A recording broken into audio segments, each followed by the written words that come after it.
Hello everyone, তো তোমরা সবাই কেমন আছো? আশা করি তোমরা সবাই ভালো আছেন, আমিও ভালো আছি। তো আজ আমি তোমাদের সঙ্গে একটা নতুন ভিডিও শেয়ার করছি। তো এখানে আমরা ঘুরতে চলে গেছিলাম বুকিং বিনতাংয়ে। তো এটাও একটা ভালো জায়গা, এখানেও বিভিন্ন রকম বড় বড় মলস রয়েছে। তার থেকেও স্পেশাল হচ্ছে এখানে মার্কেট। এখানে বিভিন্ন রকম চাইনিজ মার্কেট, আর তার সঙ্গে হচ্ছে street food and sea food তো অবশ্যই রয়েছে। তো এর আগেও যখন আমি মালয়েশিয়াতে এসেছিলাম তখনও আমি এসেছি। তো এই জায়গাটা আমার মোটামুটি ভালোই লাগে, তো তাই আমরাও চলে এলাম মার্কেটে। তো এখানে দেখো স্কুইড রয়েছে, আর এখানে হচ্ছে ভাপা পিঠে বানাচ্ছে। তো মানে অনেক রকম জিনিস আরও ছিল। তো আমরা এখানে ট্রাই করে দেখলাম ফুচকা। তো ফুচকাটা মোটামুটি ভালোই ছিল খেতে।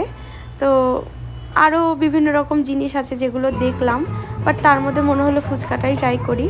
আর এখানে যেহেতু স্ট্রিটে গান বাজনা হতেই থাকে, তো তাই তোমাদেরকে একটু দেখালাম। তো কেমন লাগলো তোমাদের ভিডিওটা তোমরা অবশ্যই জানাবে। সবাইকে টাটা।